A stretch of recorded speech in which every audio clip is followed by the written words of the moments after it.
Well, greetings, everyone, and welcome to a special online event today brought to you from India and America at the same time. It is called 7 Keys to Awakening Your Kundalini, How to Safely Liberate the Blissful Divine Power Within. My name is Stephen Dinan. I'm the founder and CEO of the Shift Network, and I'm really delighted to be bringing with you a remarkable soul who I've had the pleasure of knowing for some years now, and bringing him out in his capacity as a spiritual teacher. He's been a remarkable man who's straddled two worlds as a filmmaker, as also a spiritual adept who's trained and been initiated in Kundalini yoga lineages, which is really empowering him now to bring forth a whole new set of teachings around how to safely work with your Kundalini. For those who are less familiar with Kundalini, you're going to learn a lot about it today, but it's really a powerful divine energy within us that can catalyze our growth and maturation and awakening if we do it in a safe and really clear way. So Raja Choudhury is a remarkable man and really quite delightful to be with. So I know you're going to love him. We're going to have this hour with him and also have a chance to go much deeper in a brand new 7-week program that you'll share a bit about towards the end of today's hour. So with that, welcome Raja to this program. Well, thank you, Stephen. It's wonderful to be here with all of you. Thank you.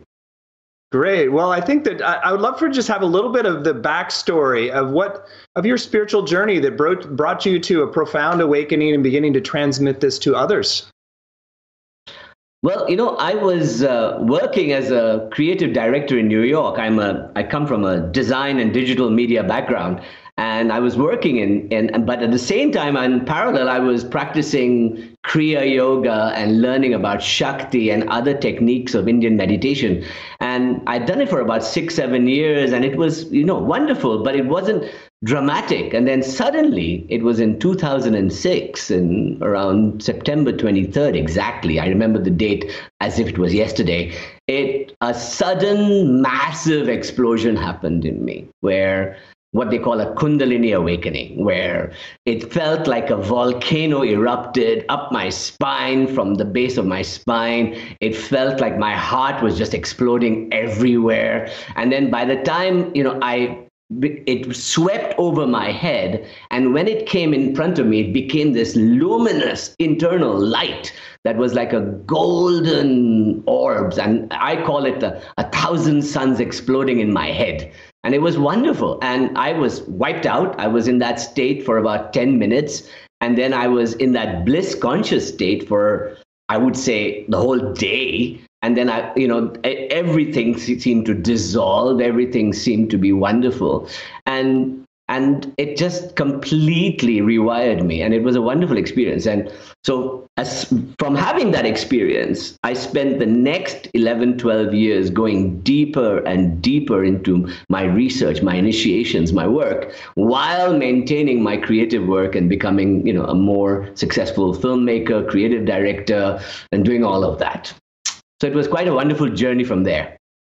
Well, I love the way you describe it. I mean, it's very evocative, the 1,000 suns. And I think what's particularly relevant and important for us now is that the awakening the Kundalini doesn't have to be something that happens in an ashram or seclusion, that you can do it while you're maintaining your responsibilities in a career and family. It's really quite a remarkable accelerator that allows you to begin to tap into these higher mystical states while also maintaining your daily life. So let's share a little bit more about the backstory of so there's a lot of lore around Kundalini, a lot of misunderstanding. So a bit more about what it is and what happens when you have this kind of explosive, beautiful awakening.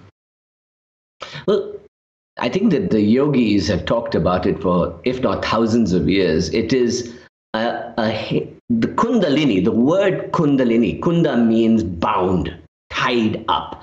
And the belief is that within each of us, after our birth, there is this energy that descends, that gives the child in the mother's womb consciousness, that once the child is born and doesn't need that conscious energy anymore from cosmos, it descends and sits at the base of your spine. And when it sits there, it's bound, and that's why it's called a Kundalini. And the metaphor they used was a serpent bound around the linga 3.5 times.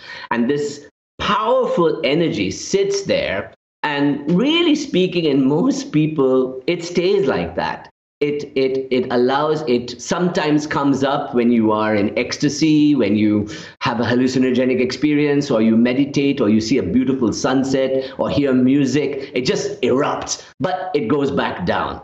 Now, the art of Kundalini awakening is what is a part of what we call Tantra, is the awakening of the unwinding of that coiled energy up the spine through three regions, the three regions, I'll tell you about that in a minute, and through these 7 centers that then once it opens, you become like this pillar of light.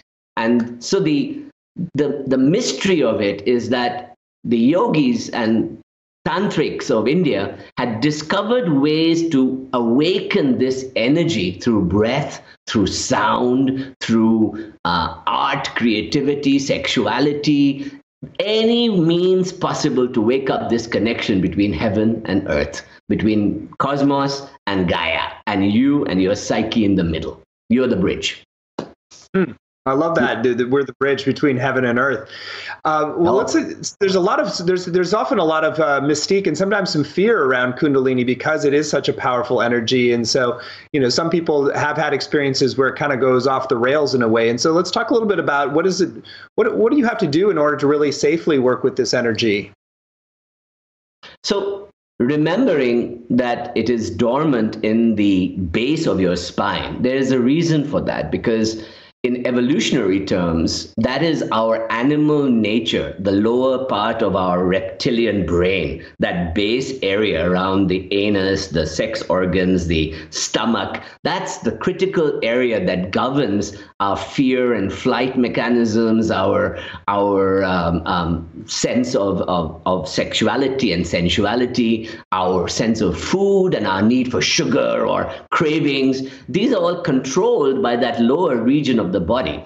And the whole of Kundalini awakening is almost like a journey from animal to human to spiritual. So it is a 3-step journey. And if one realizes that one should not go spiritual without grounding and settling down the animal nature in us, then we are leading to trouble, and we have to be aware of that. So the secret to not cascading into states of, spinning heads and schizophrenia or all the myths you hear about Kundalini awakening is to start carefully from the ground upwards and overcome your animal nature, bring to your heart and become truly human, and then head upwards to the sky, become a skywalker.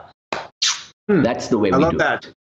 Well, Skywalker is a great term, especially those of us who were raised on Star Wars. And so it's actually a Sanskrit word, Choudhury. Choudhury means he who walks, the yogi that walks in the sky. So there you go. Nice. Well, I love the sequential building from the ground. I love the sequential building from the ground up. And I think it's kind of what you're teaching, I think, is a bit different than a fair number of schools focus more on the third eye first, or kind of try to transcend first. And that's where some people can get into some trouble, right? What happens is that if you trigger any of the higher centers, or what they call the chakras, what tends to happen is that if you are not grounded, you tend to spin off and cascade into ecstatic states.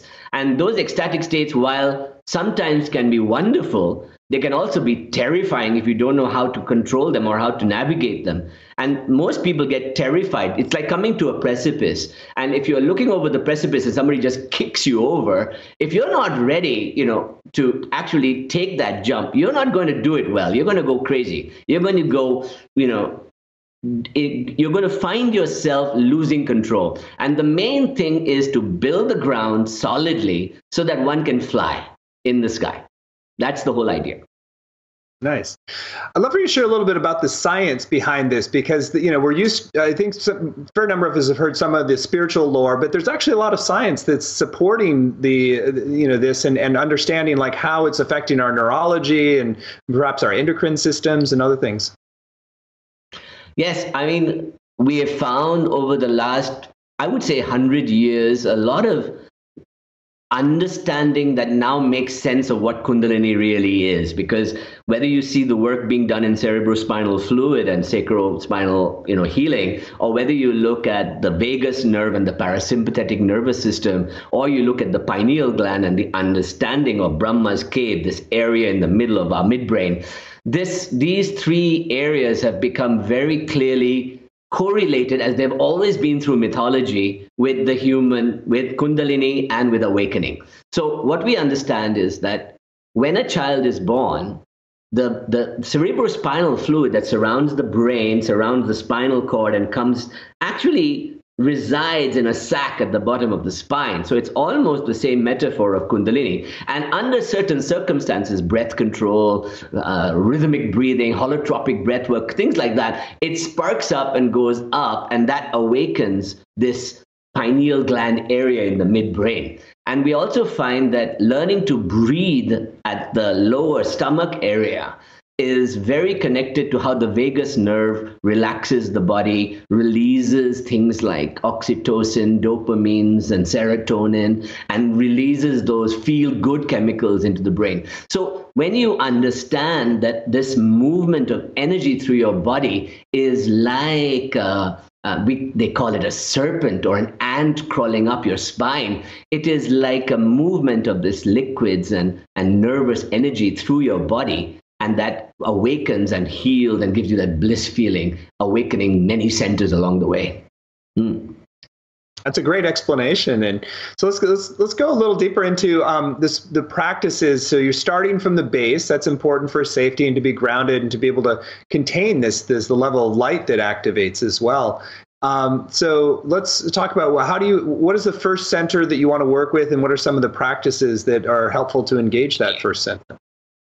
So before I teach you a Bij mantra today for the Muladhara, which is the base of your spine, I want to tell you that the Kundalini is called a Shakti, and because it is a sacred feminine energy, the concept of feminine energy here means that the masculine energy in the dualities are always non-active participants. They're like consciousness. They are contributors of consciousness, but never creators. The feminine energy is the creative energy. And so this Kundalini, this energy that sits there, is also activated through this thing called prana, the energy that comes into you and the energy that's all around you. So once you learn how to control this prana, or as the Chinese call it, ki, or you can call it many names around the world, this prana is what lifts this energy up and takes it up towards the higher regions.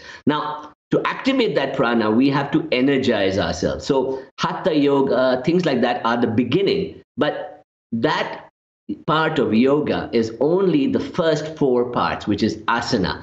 The moment you get to pratyahara, which is the region of pulling back into the body, you are now entering the awakening of the Kundalini. And that pratyahara means to withdraw into the body with mudras, with sound, with breath, and lift the sound up, lift the Kundalini up.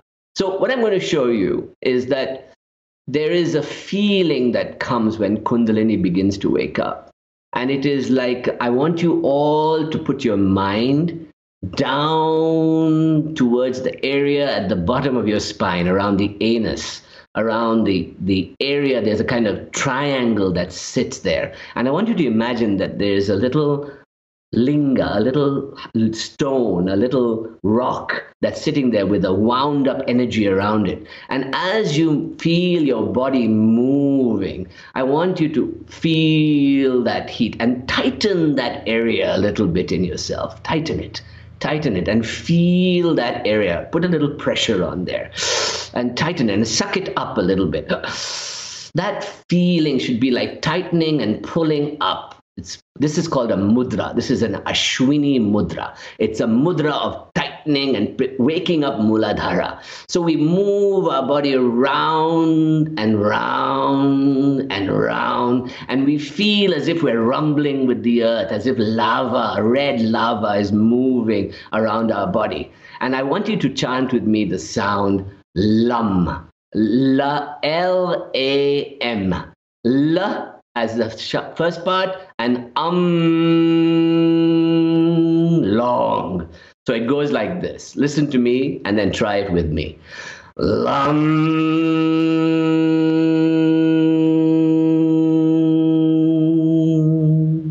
lam,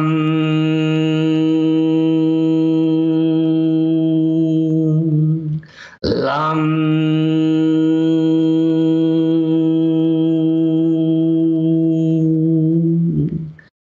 And this energy, feel it pulsing at your anus. Feel that power swirling around. Lam, lam, lam, lam, lam, lam. And let it come up and feel like a vortex swirling around you. And you will feel this energy moving. And as I move it with you, the Shakti is lifting up slowly and slowly and slowly.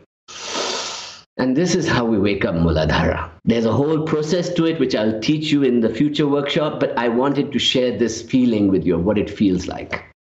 Thank you.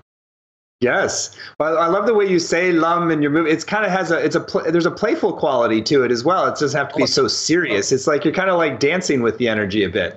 Absolutely. You know, Kundalini is part of what is called Tantra in India. And Tantra, while Kundalini means the bound up energy, Tantra means the weave of all the different ways one can take to get to that divine knowledge. And so imagine that Tantra is like if the Vedas are the book of how the gods descend into earth, Tantra is the method by which you can become a god in multiple ways. And it's a wonderful idea. So Tantra, the tantric techniques, Tantra literally means weave, and it also means techniques. So in this case, these techniques, whether it is sexuality, whether it is energy, whether it is dance, music, breathing, holding your breath, holding in your sexual energy, all are techniques to release this Kundalini energy. You know. Great. I love that. You're so clear in explicating this.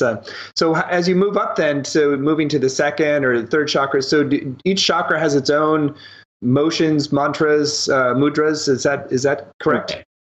Correct. And whether there are many schools of Kundalini activation, whether you do Kriya Yoga or Kaula Tantra or Sri Vidya, there are many schools. There's Kundalini Yoga in America, but the main purpose is to awaken the energy in stages upwards so that your entire life comes into alignment. So the whole purpose of waking up, let us focus first on the three lower chakras, because the three chakras is what I call the first sun, which is overcoming our animal nature, our reptilian brain. Not overcoming it in terms of wrestling with it, but learning to detach and observe it so that we are aware of our sexual energy, of our needs, of our hunger, of our fear, of what releases endorphins, what releases adrenaline. That's very important. And that's all about breathing in the stomach. So the number two thing I want to teach today is to breathe in the stomach. Whether you do hara breathing like the Buddhists teach, or whether you do Kundalini breath in the stomach, it is breathing so that your stomach expands. When you breathe in, you breathe into the navel, and then breathing out, you're letting it go up to the top point of your head and outwards. So the in-breath is the breath of consciousness coming in through your whole body, but you want it to sit down at your stomach. And that feeling should be the feeling of just being steady and stable and calm, so that nothing can move you, nothing can scare you, nothing can detach you from your purpose. And the whole idea here is that if I take a deep breath on anything I do, any decision I make, then I can immediately just pull back and observe it. And that's the first sun, to become an observer of your breath, your body, your hormones, everything. Then you can go up to heaven. Nice. Well, let's keep going sequentially. So what's the third key that you want to talk about today?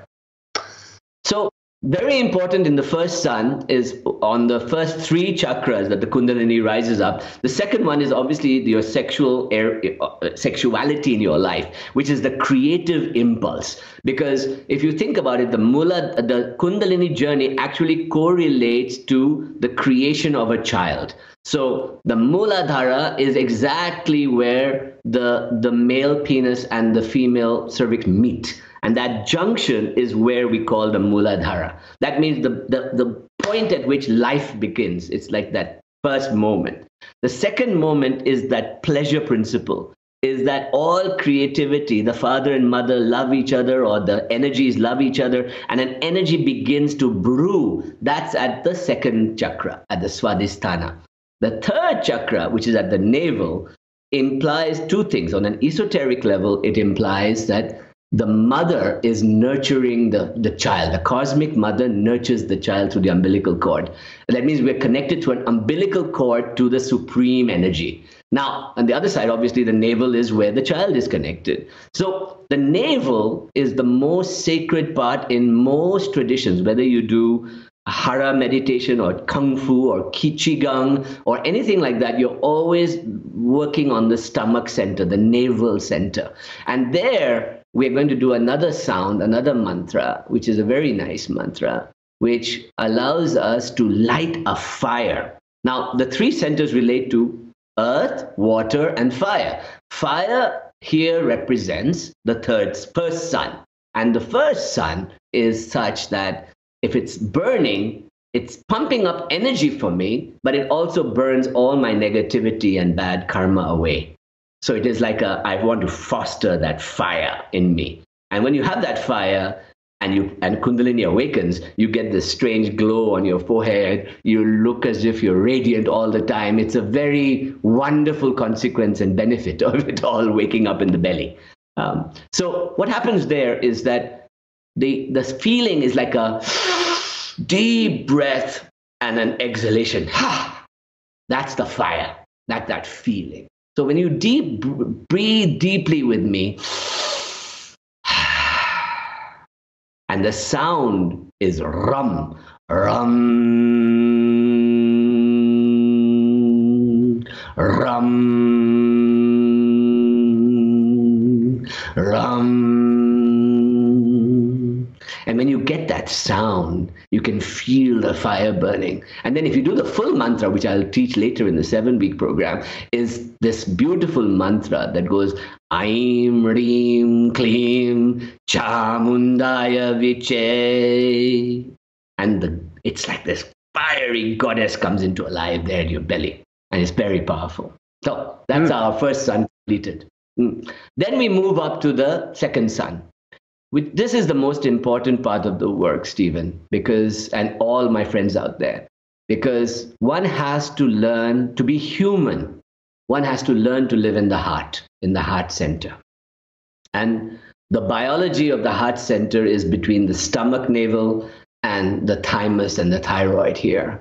And so if one understands that the heart center is about just between your two nipples on the back of your spine, and it is the place which correlates to the thymus and the heart beating and pulsing and giving this pranic energy to the whole body. And the thymus is responsible for all the T cells and your vitality and your wellness.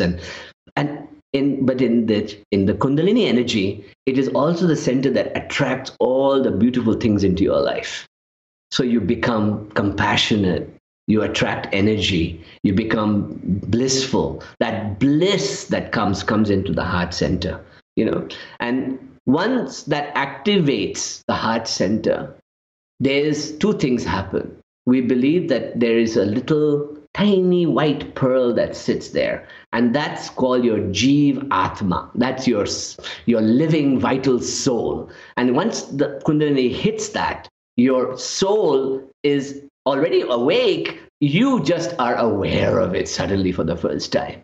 And you realize that you're not alone driving this vehicle. There is a greater consciousness at play here.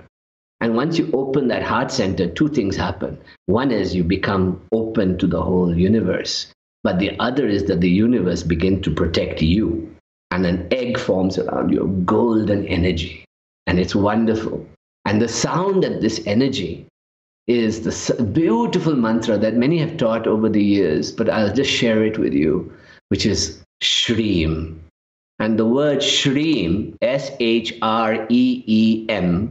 with the Shri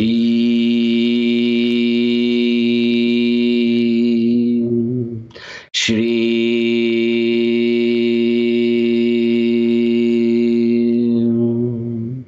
Shri.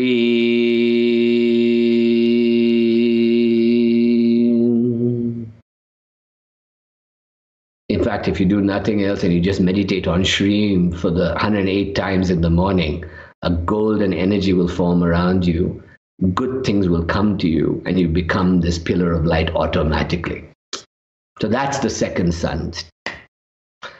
I love that. I love the image of the golden sheath or egg around you as well. I think that's so important, because sometimes when you're opening up these subtler centers, people can feel quite vulnerable. But if it's part of what's happening is you're also filling in your energy field so that you're protected from others that might have less noble intentions as well. Agreed. And you know, in India, the reason we have so many gods and goddesses and Ganesh, the elephant god, and things like that, is that these are all esoteric symbols of these energies in your body. So they are not there is a wonderful principle in Tantra, in Kaula Tantra, that says that the energy I turn on inside me, like a switch, when I turn it on in here with my breath and my mantra and my mudra and my posture, something turns on out there as well. And when it turns on, I go into synchronicity with the universe. I become a syncretic being. I become a fully harmonious being. And this is the vital principle that we have to understand, is that the gods and goddesses of India are nothing more than these bead sounds, these sounds elaborated into cosmologies. And once you understand that, whether you use geometry or mudras or sound or breath, you are waking up an esoteric universe out there for yourself. It's beautiful. Nice. Beautiful. Well, I love the way things are building one step on the other. So let's talk about how then you go further beyond the heart. Well, I mean, in my teachings, I try to when Kundalini awakens for you, it normally doesn't go below the heart once it's awakened, because otherwise what happens is that you'll be practicing and then it'll subside down again to the Muladhara, then you lift it up again through meditation and it comes up again. But when this massive awakening occurs, the heart is where it starts to stabilize. And that's the whole purpose of this meditation that I'm going to teach with you. And what I want you to understand is that anything higher than that is in the realm of bliss superconsciousness. We're dealing with our higher self there. And, you know, one shouldn't go to the higher self too lightly. One should go in surrender. One should go in awe. One should remove the ego. And one of the greatest principles of the Kundalini movement is this idea that once I come to the throat, I have gone through earth, water, fire, and then air at the heart. But for me to become spirit, I have to dissolve my ego. I have to vaporize it. I have to completely become nothing.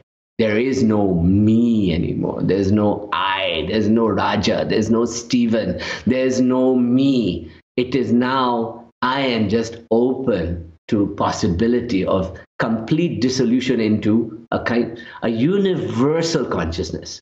Now, that's the first step. And in fact, if you look at all the tantric imagery of the throat center, it is always protected by very demonic figures, you know, Bhairav, the vicious monster of Tibetan mystery is this Bhairav, Kala Bhairav, with the teeth sticking out. You must have seen the Tibetan image of the lion-headed man. Then you have Kali, the Ma Kali. She stays there as well because she is black, the darkness of the unknown above you. And she says to you, are you ready to go up there? If you are, you have to cut off your head and give up your ego to me, and then I will let you through. And can we just imagine that to go up there, one almost has to surrender completely to this wonderful vision that you are trusting in these elements to help, forces to help you through. And so this third area, the third sun, which comprises of three parts, the throat, the third eye or the Agya chakra, and the ultimate source of where consciousness comes into you, which is the Sahasrara at the top of your head. The Kundalini movement can only go by human willpower up to the sixth chakra, the sixth center. This one can only happen to you by the intervention of grace from above. So, and when we get here, we literally have to sit and just wait and plead and become pure in our hearts and sit in our heart and wait for this light to descend. So the third center, the third sun, is about using all at your disposal, everything at your disposal, to clear the ego and to open the third eye, and then to sit in bliss consciousness and wait for that information to descend.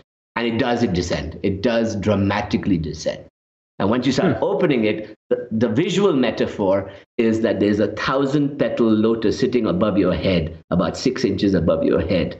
And there's a thin strand through which the nectar of the gods descends, what we call soma or amrit. This, the Greeks called it the Christos. It is the descent of this wonderful immortality. Knowledge of immortality comes. And that can only come when the adept or the practitioner has opened the 6 centers, and then something wonderful begins to happen. And it is wonderful, Stephen. I can tell you that. Well, it's very clear. Just from your laugh alone, there's 1,000 suns dancing in your laugh. It's it's beautiful the way you describe it. And I really appreciate the humility that this is not a kind of heroic process of striving, that there's a deep surrender and a deep openness to the grace and the beauty of this. And I think that's so important, because it's also where we can get fixated if we're really striving for something to escape, or we're wanting it for more power. It's really about just becoming transparent to the divine. Absolutely. And in fact, I mean, if we correlate it to yoga, the Patanjali Yoga Sutra states that when one achieves that state of complete dissolution at this center, the third eye, let's say, where you are able to just sit in bliss consciousness and stare out at the no space, no time reality, that state is what is called the beginning of samadhi. And in all yogis know, and all of you who are practitioners of yoga or have tried different yoga schools know, that samadhi is the 8th limb of the Ashtanga teaching, which is and the first 4 are obviously, up to asana and pranayama, which is breath control. But then you go to pratyahara, which is to withdraw into your body, like we're doing with Kundalini.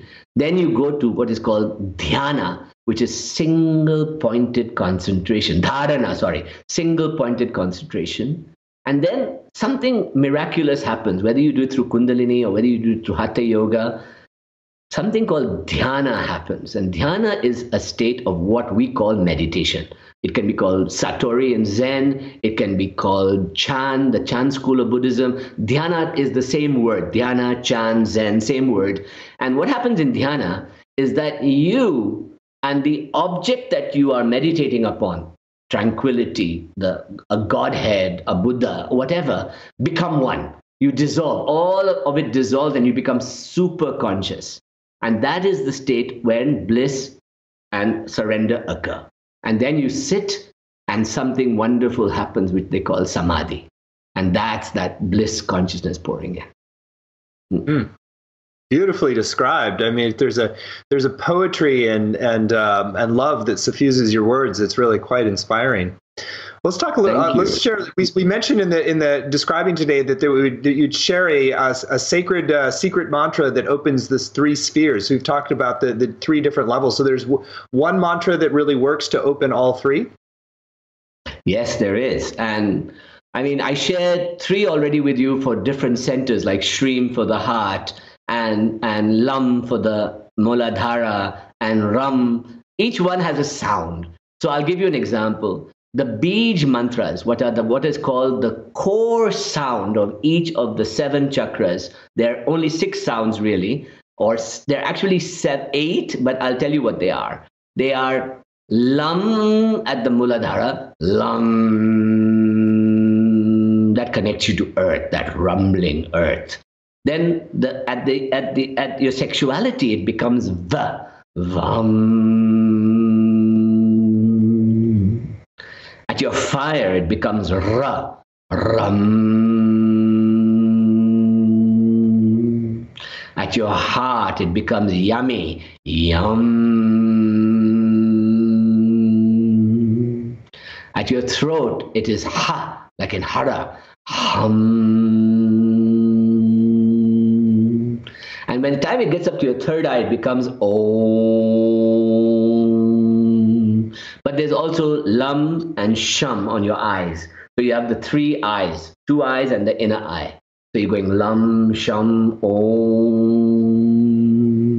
Now, what happens then is that you're prepared for the descent of this energy.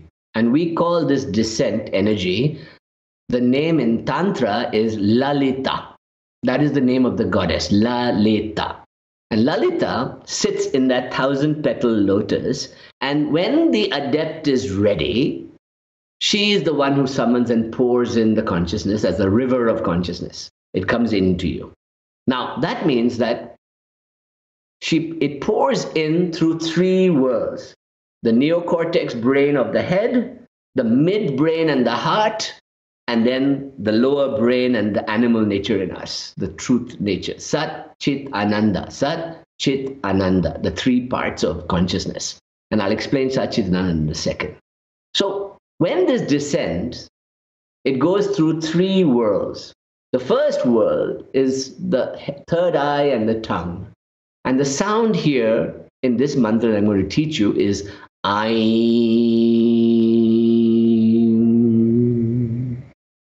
And Aim is the energy called Saraswati. And Saraswati means the river of consciousness and grace coming into you. That means through your tongue, through it comes around the back of your throat. It comes as sweetness, bliss coming into you, light, like a beam of light coming into you. That coming in is Aim. When it hits your heart, it becomes Kleem. That's K-L-E-E-M. Kleem. And the energy there is called Mahalakshmi, because she is the goddess that gives and takes and gives you all the things you need and love in the world and lets you give generously to the world. So you become this wonderful human being. And the third part of the mantra is So. So, which means So is absolute truth. That means my nature is the womb of the mother at the bottom of my yoni. Forget the gender issue. This is where you're entering back into the mother from within that darkness of the underworld. You come into the womb. And that reality is governed by a goddess called Kali, Mahakali. So Kali is both at the throat and down there as well. And what happens with Kali is that you're coming upwards from there. So you come down first, and then the human being says, I want to reach up. So we go backwards on the mantra. So we go So, Kleem, Aim. And this continuous mantra, Aim, Kleem, So, Kleem, Aim. Aim, Kleem, So, Kleem, Aim. Aim, Kleem, So, Kleem, Aim. Iti Shevam.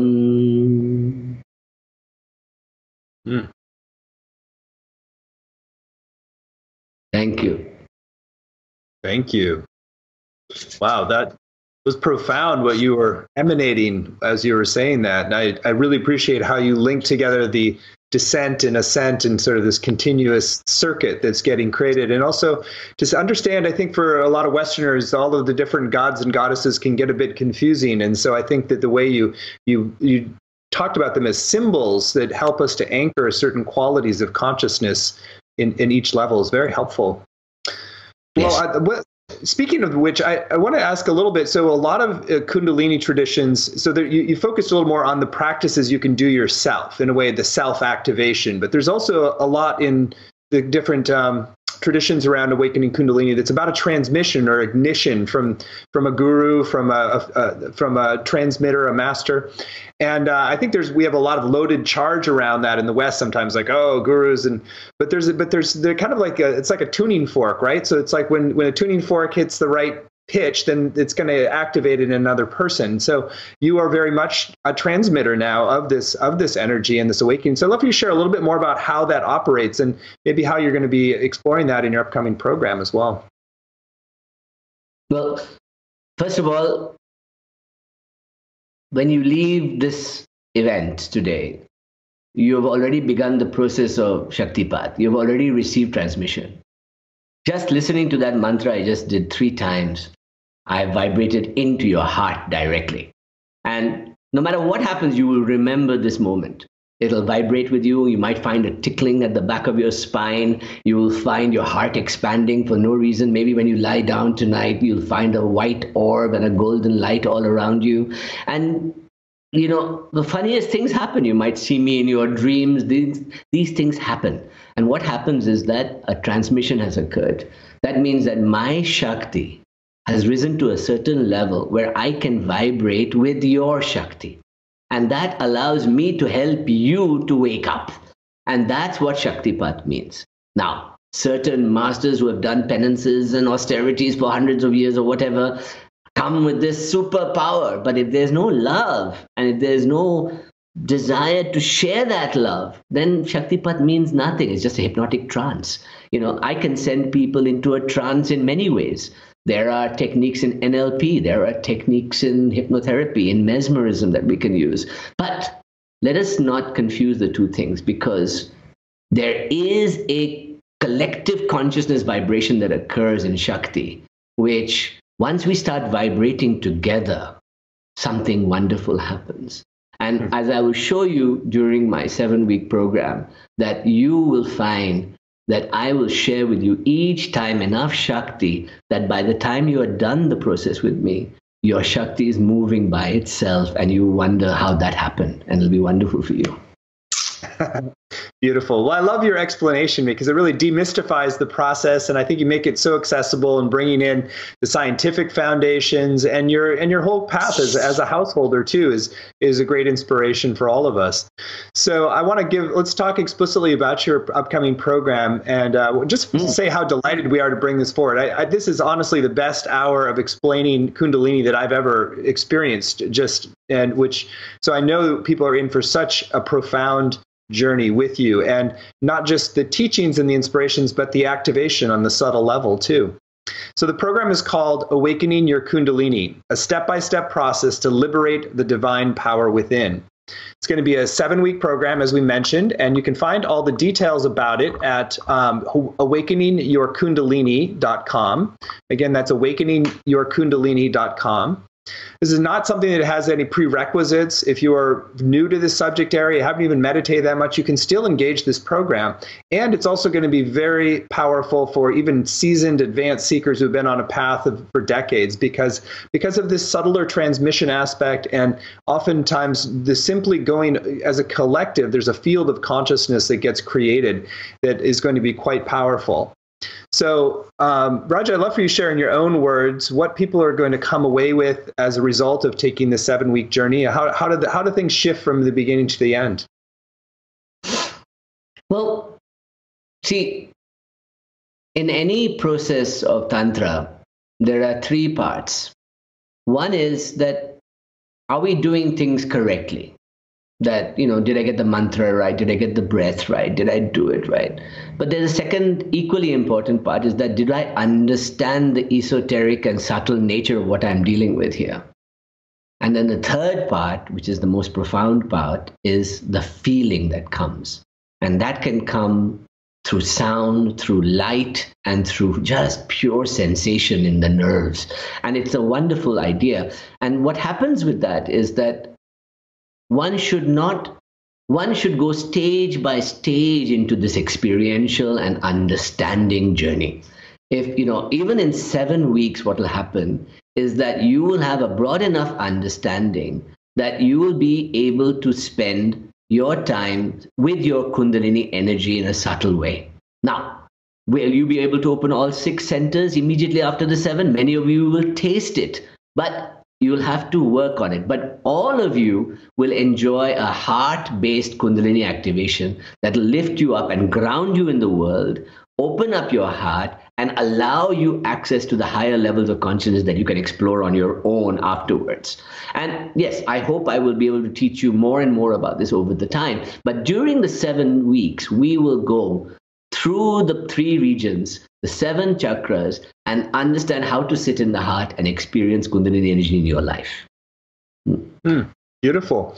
Well, I want to make clear to everybody that this is both gratifying and transformational on the inside, but it also does empower you in the outer world. When you activate your Kundalini, you become more magnetic. You often are able to manifest things more easily. It can add a profound dimension to relationships. Even work in the world too, is that like you have more power. It's like you're plugging into a bigger power source, which allows you to then manifest your gifts in a deeper way. So this is both a profound inner practice, but also has quite an impact on your outer expression as well.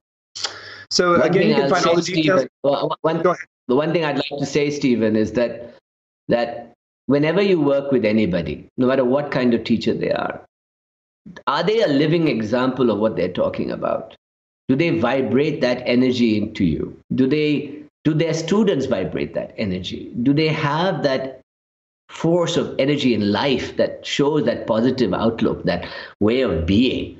Look for that in yourselves and then try and resonate with that. The whole idea of what we're going to do over the 7 weeks is to learn to resonate with these energies, to resonate with each other. And it's very important that resonance doesn't mean always healing and always, fixing things. Resonance means there's a higher vibration we can tap into that can actually shine light down of mysticism into ourselves and cure all these things that we are anxious about. So let us look at it a different way, that we are going to become a beacon of light by becoming a pillar of light. That means when the pillar opens, suddenly you become a beacon of light. Beautifully explained. Beautifully explained.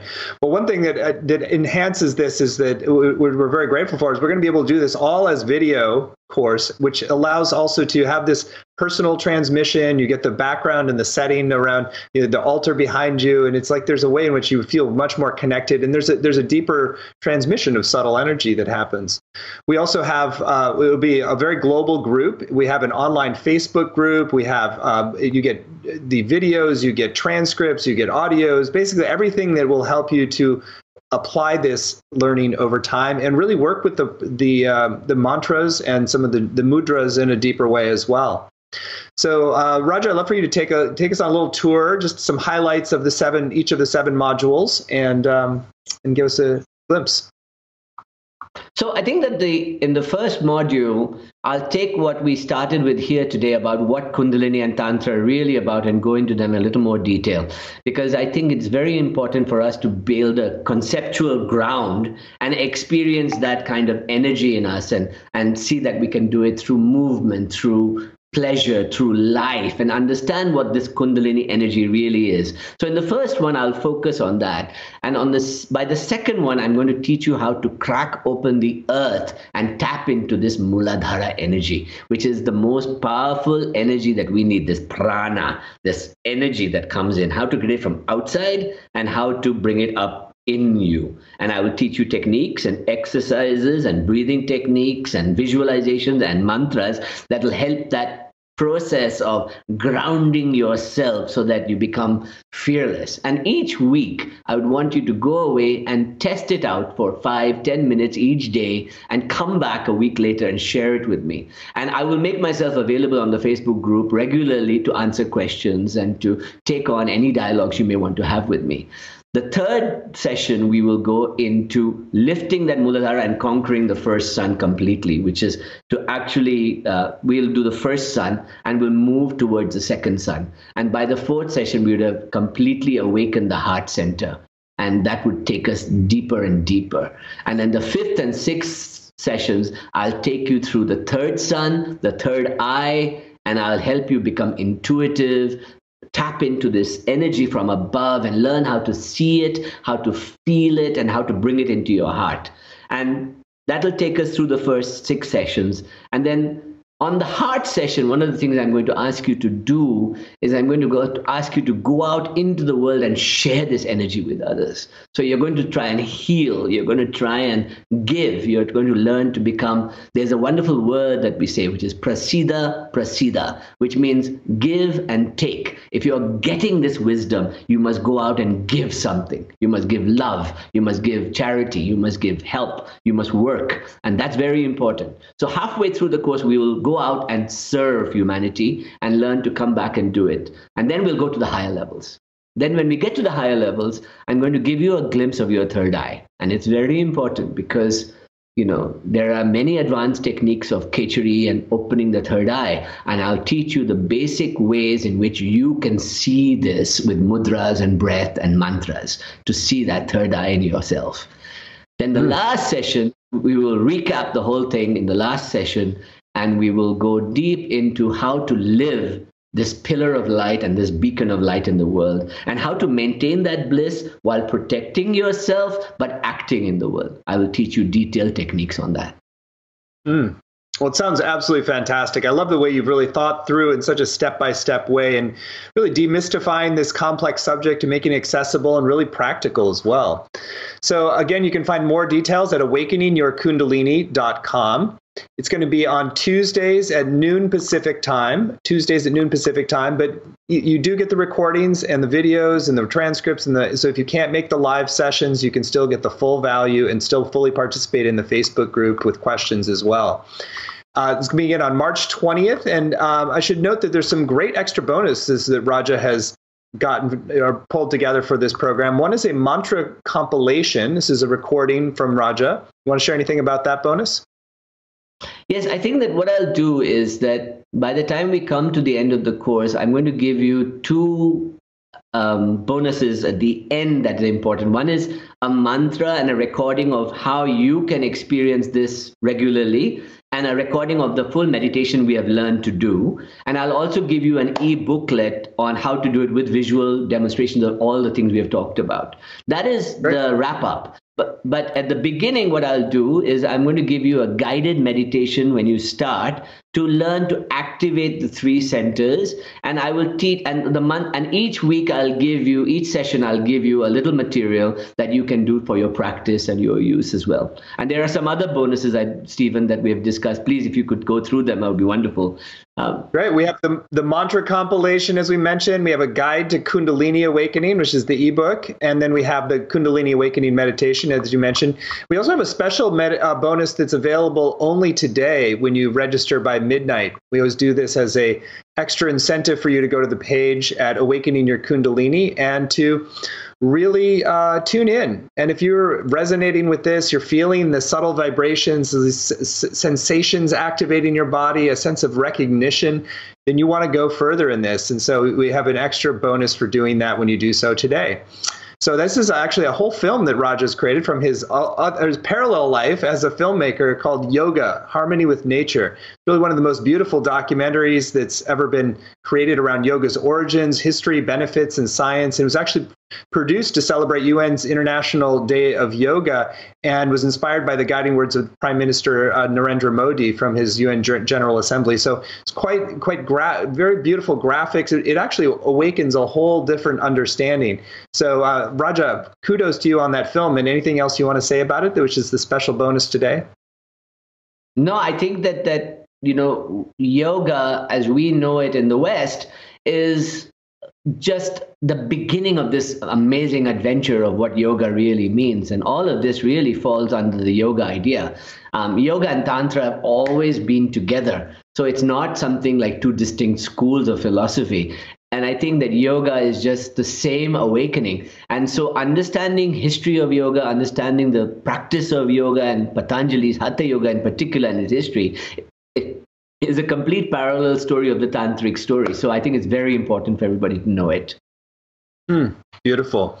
Well, thank you for that offering. And it's amazing to have a spiritual teacher who also can be a filmmaker as well. And I think that really speaks to this unification of our times, to not see as spirituality as something separate that we do maybe at the end of our lives, but it's something that suffuses and transforms every aspect of our life, which is really at the heart of Tantra. It's like to use every day and every energy in our body as a path of awakening. So, Raja, this has been a fantastic. One thing I will say, that one thing I'd like to say is that the shamans have known this throughout the world, is that this energy is the greatest teacher you're going to ever have. And learning to listen to it, learning to experience it, learning to feel it will make you the most amazing person you can be. And that's very critical to understanding whether you do Kundalini or ayahuasca or shamanism or whatever you do. You must do it as tuning into this beautiful inner voice that you have to listen to. And it's when it starts talking to you, it'll tell you everything what you have to do. Love it. Love it. Well, thank you for your beautiful example of real wisdom and also humility and surrender in talking about this. So it's beautiful. So again, you can find all the details on Raja's course, awakeningyourkundalini.com. I think you can tell from just today just how clear and precise and powerful his teachings are. So if you've ever been curious about this energy, curious to go deeper, this is going to be one of your best opportunities to ever really get the deep, esoteric, married with the science, married with the practices that can really open and transform you. So again, you can find all the details at awakeningyourkundalini.com, and you get the whole film about yoga when you sign up today by midnight. So again, that's the Yoga Harmony with Nature film that Raja has created. So Raja, what a beautiful hour. I've learned a lot from you, and it's great to connect with you in this different fashion and really see the brilliance and beauty of the teachings that you're bringing forth in the transmission. So thank you. Deep bow of gratitude. Thank you for having me, Stephen, and thank you for asking me to join your faculty and bring this to the world. I love it and I appreciate it very much. Beautiful. Any final words for those who are considering joining you for the 7-week journey? You know, one of the best ways to absorb the Shakti energy, Shri, is to come as an empty vessel and an open heart. When we leave everything behind and come to absorb new energy, we're opening up ourselves to possibilities that we never imagined. Shri. Shri, Shri. Om Shanti, Shanti, Shanti. Om Shanti, Shanti, Shanti. Om Shanti, Shanti, Shanti. May peace fill your lives, peace and bliss fill your hearts, and consciousness, light fill your consciousness. Om Shanti. Thank you. Shanti. Thank you, Raja. And thank you all for joining. Let's go forth and emanate more light, more love, and more beauty. So, and if you feel called to go deeper, which I'm sure many of you are, do sign up at awakeningyourkundalini.com and do it today, and you'll get the extra film on yoga. So thank you all. Thank you, Raja. Many blessings.